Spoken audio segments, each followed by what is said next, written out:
Boa noite, bom dia, não sei muito bem que horas são.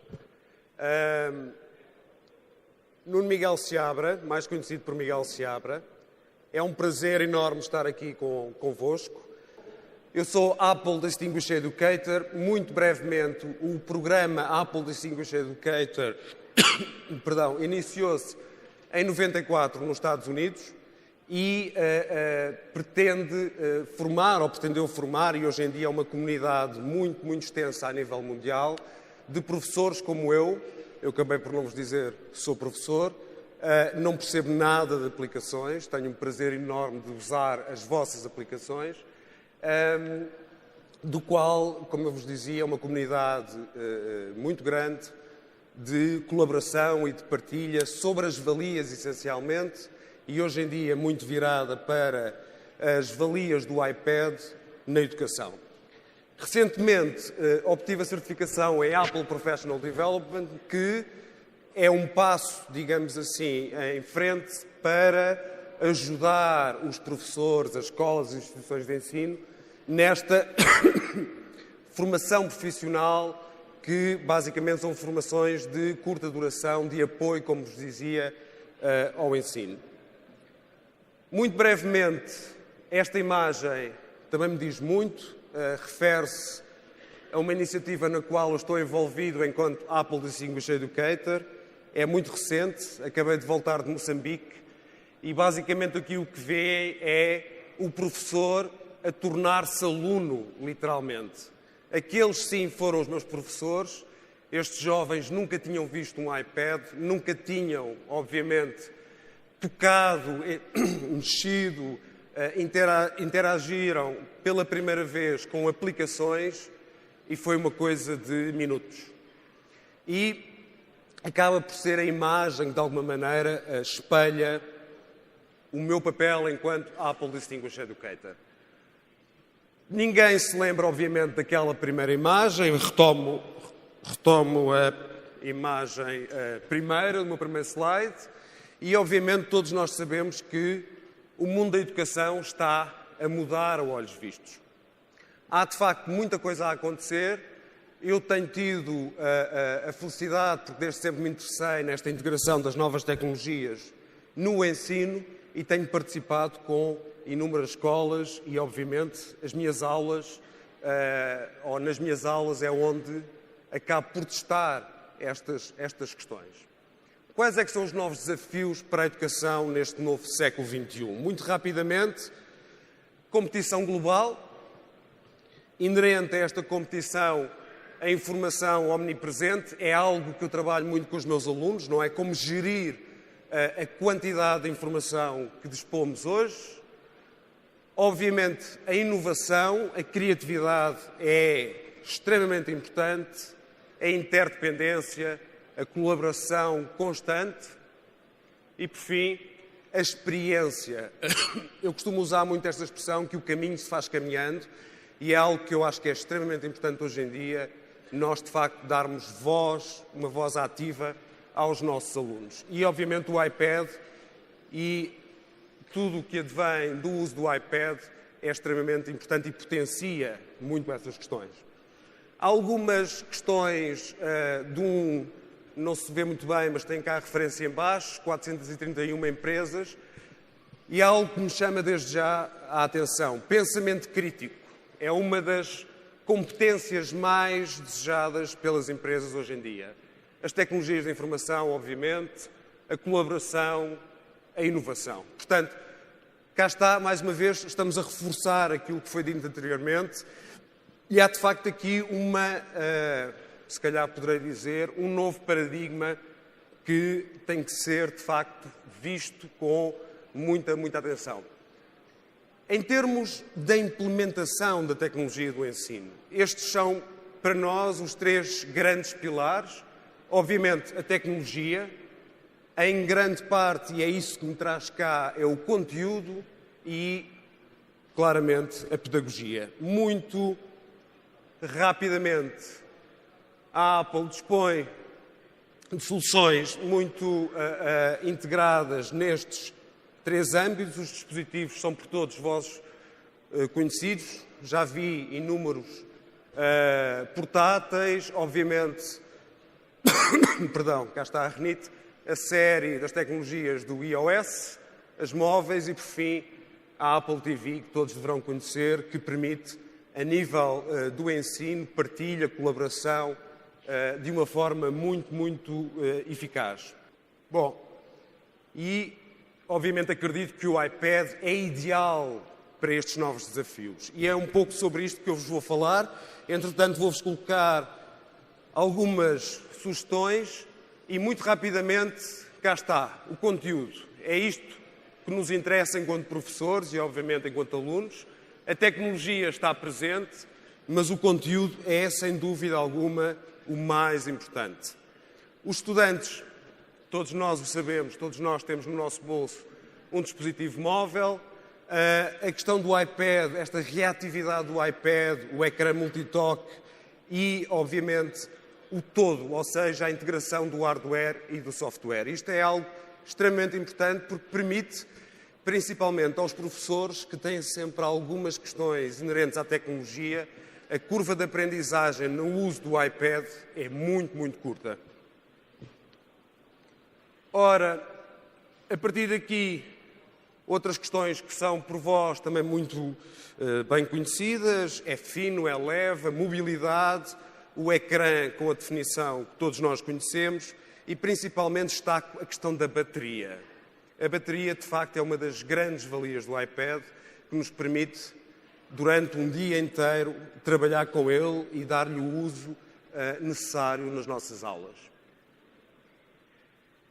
E, embora estas tecnologias ou o uso do iPad no ensino seja relativamente recente, há já uma série de estudos que, de facto, comprovam as valias do uso do iPad.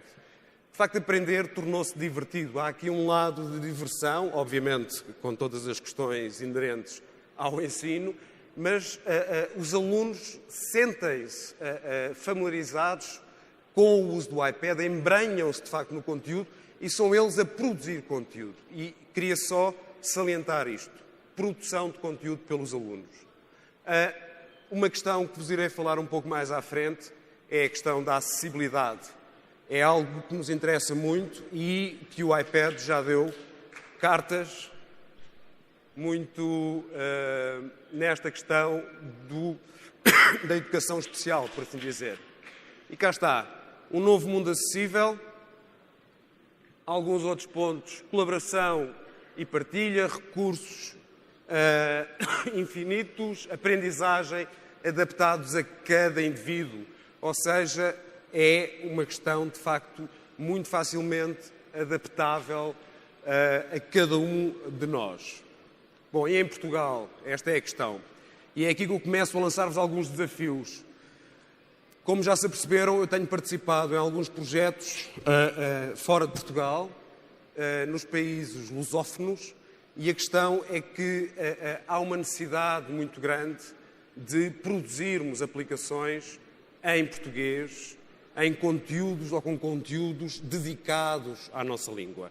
Mas antes disso, muito rapidamente, só para vocês perceberem, o Ministério da Educação de Portugal foi o primeiro ministério, instituição governamental a entrar no iTunes U. Isto foi um passo muito grande no que diz respeito do grande repositório de conhecimento que é hoje o iTunes U. E Portugal orgulha-se de ter sido o primeiro ministério do mundo a entrar no iTunes U. Só como curiosidade, a Universidade de Coimbra foi a primeira instituição de ensino que seguiu e hoje todos nós recorremos ao iTunes U para complementar, enfim, o nosso ensino. Eu uso muito o iTunes U nas minhas aulas e é, de facto, um repositório fantástico. Existem uma série de ações em curso. Destaco esta questão dos testes piloto, da implementação. Isto é one-to-one, ou seja, um para um, traduzido mais ou menos para português, não é? Diretamente, por todo o país. Eu tenho participado em alguns destes projetos. São projetos extremamente interessantes, com resultados muito curiosos e é só para vocês terem um pouco esta visão. Bom, Não se vê muito bem neste caminho que vos falava da lusofonia e da nossa língua portuguesa. Eu servi-me de um estudo realizado muito recente, realizado pelo British Council sobre as línguas do futuro. E Portugal aparece, 1, 2, 3, 4, 5, sexta, salvo erro, 2, 4, sexta, e é algo que eu vos deixo aqui para pensarmos todos um pouco. A valia do português neste universo das aplicações móveis. Cá está, dentro deste estudo, aparece um capítulo dedicado às línguas de futuro para questões culturais, educacionais ou educativas e diplomáticas. Quem sabe se o futuro também não passará por uma aplicação para uso diplomático. E Portugal está no top 3. É a língua portuguesa. E, de facto, está na moda aprender português. Ainda ontem vi uma reportagem que na Coreia do Norte existe uma aula de português. De facto, o português está a ganhar, muitos e muitos adeptos pelo mundo. Este gráfico, para além de ser bastante curioso, espelha um pouco isso. Também, depois, se necessitarem destas referências, poder-vos-ei depois, no final, passar. Saiu, isto é uma notícia, uma entrevista ao reitor Carlos Reis, por Luísa Meireles, que saiu no Seminário Expresso. E o primeiro desafio que vos lanço: aplicações para este mundo lusófono. Obviamente que estamos no início, há ainda muito espaço a dar e muitos degraus a transpor, e é aqui um bocadinho o meu pedido de ajuda a vós, que é, de facto, que aplicações neste âmbito do ensino, eu irei falar depois de algumas especificidades dentro do ensino, poderão vocês criar ou produzir. Obviamente, todos vós conhecem algumas delas. Eu não consigo contar os zeros, mas eu acho que isto é importante para vós. É público, não é? Que existe, de facto, este envolvimento com os developers. O iOS 7, conhecido por todos nós, teve, o slide acaba por evidenciá-lo muito bem. 200 milhões de downloads em apenas 5 dias. Algo que é extremamente importante é que, curricularmente, na App Store, nós conseguimos muito facilmente aceder às aplicações. Educação especial. Basicamente, o que me interessa é que faz toda a diferença. É uma professora também que introduziu o iPad numa área do ensino em que geralmente as expectativas são muito baixas. Falo de educação especial. E de repente, com o uso do iPad e aquela imagem, são uma série de cursos produzidos por nós, Apple Distinguished Educators, que gratuitamente vocês poderão aceder no iTunes U. A Neil percebeu-se que rapidamente o iPad fez toda a diferença nas suas aulas. Não sei se algum de vós já desenvolveu alguma aplicação para este universo da educação especial, mas é de facto uma área, para já em grande expansão. E aqui, mais uma vez, entro eu, no sentido em que eu próprio gostaria de ter uma aplicação. Eu tenho socorrido muito o iTunes U, mas quem sabe se, a partir de hoje, não começarei a colaborar com alguns de vós no sentido de criarmos aplicações efetivas para as nossas necessidades do ensino, neste caso, em Portugal e não só.